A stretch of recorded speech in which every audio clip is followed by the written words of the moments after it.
Hi guys! Welcome back to my channel sa walang perfect na channel ko guys. So ayan guys, I wanna share guys today yung may ginawa ako sa bag ko. Ayun, parang naluloka na naman ako. May ginawa na naman ako sa bag ko.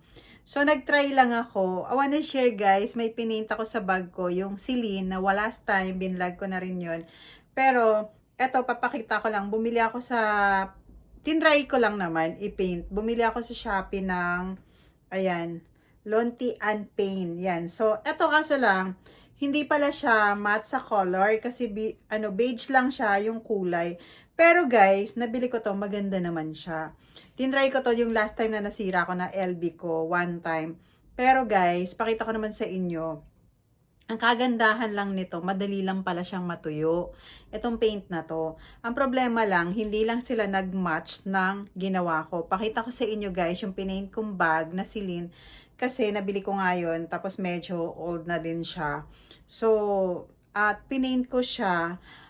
Ang problema guys, hindi lang siya nag-match. So, yun lang guys ang masishare ko sa inyo. Pero, madali lang din pala siya mag-paint. Basta, iingatan mo yung bag kapag ipipaint mo. Pakita ko sa inyo guys. Taran!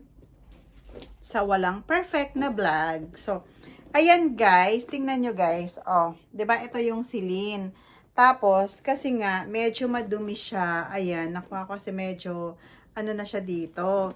So, yung traveling bag na to. So, ayan, tingnan nyo yung ginawa ko, guys. Hindi pa tapos yan. Hindi perfect talaga, di ba? Sabi ko nga sa inyo, parang vlog ko lang na hindi perfect. Ayan, guys. So, tinry ko, hindi siya natapos. Pero, tatapusin ko din siya. Ipapakita ko din sa inyo pag natapos ko na. May inaantay lang ako guys na bumili ako ng kasing kulay niya. Pero ito, tingnan nyo guys, maganda siya. Kaso lang parang naging yellow yung color niya. Kasi beige nga siya. Ayan, maganda naman yung kinalabasan ng paint ko. Kaso nga lang, hindi siya nag-match. Hindi siya nag-match kasi gabi ko na siya ginawa. Parang minsan kasi pag, alam mo yun, kapag naboboard ako, minsan kumukuha ako ng bag ko. Kaya minsan gusto ko bumili ng hindi original, tapos try ko lang mag-paint. Pero ito kasi, maganda yung pagkagawa ko siya, guys. Tingnan nyo. Pero medyo may konti. I-focus ko, guys. Focus ko sa inyo. Ayan. Medyo may konti pa siyang black dyan. Pero malinis na, guys, kapag, so, ayun, nilinis ko naman siya. Tapos, ang gagawin nyo, guys, papakita ko na din sa inyo kung paano ko ginawa to. After nun, binlow dry ko din siya. Binlow dry ko. Nag-dry naman, pero kailangan wag muna siyang gagamitin siguro almost a month kasi medyo nababasa pa siya, hindi pa talaga siya totaling tuyo. So kailangan a month talaga. Kaya pala kapag nagpapagawa tayo ng bag sa labas, kailangan almost 1 month kasi na-try ko siya katulad nito mga almost ano pa lang to 1 week. So medyo ayun no, napipil ko na basa pa siya. So, kaya ang ginawa ko, ito muna. Hindi ko muna siya tinapos talaga lahat. Kasi nga, ayun nga guys, ang ano lang dito kasi nga, hindi pa siya dry na dry. So, kailangan, ida-dry mo talaga siya. Tapos, i-blow dry ko. Tapos, almost a month bago mo gamitin tong bag na to. Kasi, pag ginamit mo, baka masisira din siya. Tapos, pumangit siya. Pero guys, tingnan nyo, diba? Ang ganda, oh. Yun nga lang, hindi na kasya. So, mag-order pa ako sa Shopee ng paint na yon. Pero maganda siya guys kasi hindi rin siya kalat. Kailangan wag siyang kalat na pag nilalagay mo. Kailangan maano ka lang siya guys maglagay. Kailangan, ano bang ang tawag doon? Kailangan ingatan mo siya kapag gagawin mo. Kasi nga, pag ginawa mo siya, medyo, eto, tatapusin ko pa lang siya guys. Tatapusin ko. Ayan, tatapusin ko yan. Maganda, mabigat nga lang tong bag na to. Kasi original siya, di ba? Mabigat siya kahit walang laman. So, yan ang ginawa ko. Pakita ko sa, di ba? Ayan, maganda siya kasi malinis na siya tingnan. Ayun, naghahanap nga lang. Hindi ko alam kung anong color kasi to eh. Hindi ko alam kung anong color yan. So, ayan, tinatapos ko lang siya. Pero, pakita ko na sa inyo. Pero, ang ganda na ng result, guys. So, ayan. Ayan na naman yung nagawa ko sa inyo. Yan ang masishare ko sa inyo. Kasi, last time, hindi ko talaga nagawa. So, eto pang second time ko na napinaint tong bag na to. Kaya, naging maganda siya. So, parang hindi na siya ganun ka dumi tingnan. So, ang problema lang kasi ito, malinis pa naman talaga siya. Saka hindi naman siya halata sa ilalim kasi ilalim naman siya. Sa ilalim lang naman. Ayun. So, hindi na siya halata. Pero, ang hirap kasi pag dito hanggang pag pinaint mo siya, mag-iiba na talaga yung kulay niya. Pero maganda siya, guys. Tingnan nyo, tinapos ko siya. Oh, 'di ba? Ang ganda niya na. Saka hindi siya makikita kasi sa baba nga lang naman. So, ayun, medyo dumidikit-dikit pa nga lang sa kamay ko kasi nga medyo basa-basa pa siya. So, yan lang guys yung masishare ko sa inyo. Nag-paint na naman ako ng bag ko. Tinry ko, pinag-aaralan ko siya paano mag-paint. Saka, baka sakali ma-perfect ko na siya sa susunod. So, ayan. Pero maganda siya talaga guys. Maganda yung pagkagawa. Sabi ko nun, tinayo ko yung sarili ko, 'di ba? Pero be honest guys, pag magtiyaga ka, madali lang din pala pag-aaralan mo siya. So madali lang talaga pala mag-paint, pero yun nga lang kailangan maingat ka mag-paint. So yun lang guys yung ma-share ko sa inyo. Thank you so much for watching and don't forget to click the notification bell para updated guys sa walang perfect na vlog. And thank you so much dun sa mga nanonood na kahit walang perfect yung vlog ko, na kahit hindi maganda. And see ya guys, pero ayan na naman yung share ko sa inyo guys. Maganda siya. So, tatapusin ko to. So, ayan guys. Ayan na naman. So, pakita ko sa inyo kung paano ko siya ginawa. Pero malapit ko na siyang matapos. Ang ganda. Ang ganda niya guys kapag natapos. Sana may makita ako ng kasing kulay nito. Pero almost matagal to kapag pipinturahan mo siya. Kapag ipipaint mo talaga, color paint, ayan. Pero ang ganda. Okay lang naman nagawa yan sa ilalim lang. Para at least yung hindi siya ganun kadumi tingnan. Malinis na siya. O, 'di ba? O, ganun lang yon. So, yun lang guys. Thank you so much and see ya guys. And bye sa walang perfect. And God bless you all. And ingat tayo. See ya guys. Thank you. Bye. So, eto guys. Pipinturahan ko na siya. Na-paint ko na siya pala. So, eto yan o. Kailangan mo siyang ipipaint ng maganda. Tapos, i-blow dry ko pa to guys. So, ganyan, gagawin natin. Tapos, papakita ko sa inyo kapag okay na siya. Ganyan lang yung ginagawa ko. Yan. Tapos, kailangan step by step muna siya. Para maging maganda siya. Sana maganda yung kakalabasan nito. Na bag. So, ayan guys. Kapag boring ka, ganyan ang gawin mo. So, ayan. Para at least, kailangan smooth ka lang talaga mag-brush. Kasi pag hindi, ayun. So, makikita natin kapag, tas dodoblehan pa natin yan para at least maging maganda siya. Ayan guys. Ay, nagkalat. So, ayan. Nakita nyo guys. Tapos, i-blow dry natin. I-blow dry natin yan para at least hindi siya Tapos, dapat may cotton buds. Kasi nagkalat eh. Nagkalat guys. So, eto guys, yung side naman, natapos ko na yung dalawa na paint. Eto. So, eto naman, kasi ayan, nakita nyo yung madumi. Ayan, super dumi yan. Makikita nyo. So, i-paint natin ulit. Makikita nyo yan, sobrang dumi. So, dahan-dahanin lang natin i-paint. Ito Ayan yung ginagamit ko. Yan.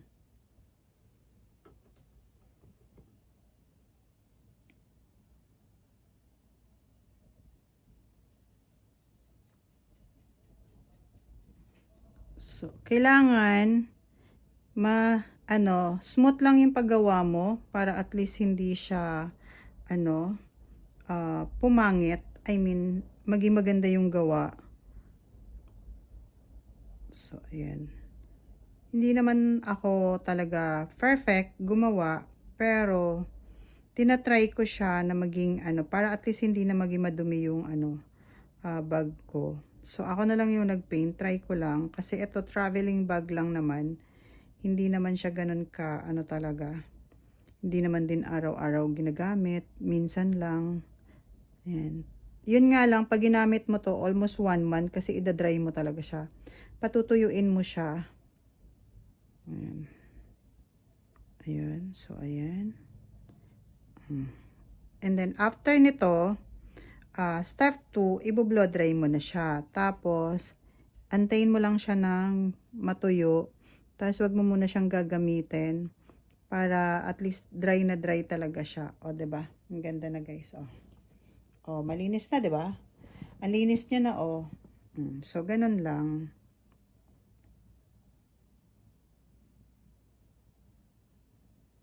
Ayan. Hindi naman ako sinabing perfect kumbaga tinry ko lang talaga to, guys. Ayan, tinry ko lang na ako lang yung mag-paint ng bag ko. Kasi nga pag magpagawa sa labas, sobrang mahal. Ayan. Tapos ida-dry ko siya, guys. Tapos kapag meron siyang left na may lumalabas yung pagpipaint mo, so stain, nagkakaroon siya ng stain, gawin mo cotton bud. Cotton bud yung iano mo, guys. Ayan. Para at least hindi siya matanggal siya. Ayan.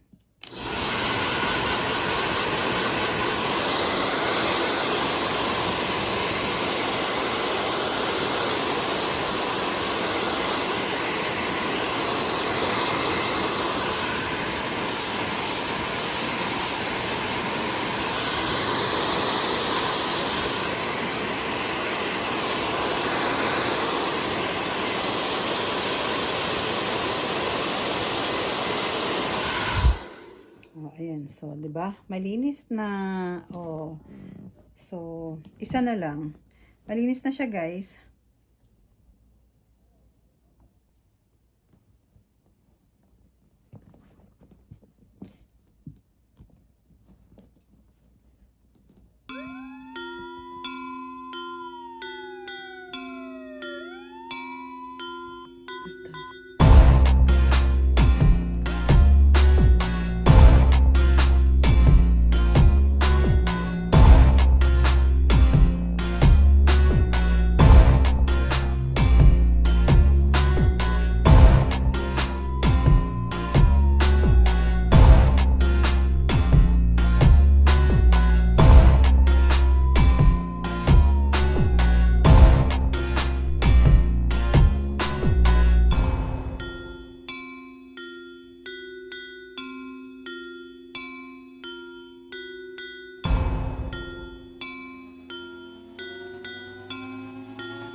ito yung before na color niya. Pero ito lang yung ginawa ko. Saka yan, no. Oh, yan. Kanina super dumi niya. So, ayan. Nagawa ko din. Ang linis niya na. Tapos, nag-dry na siya. Ayan. Dry na yan. Kasi binlo dry ko.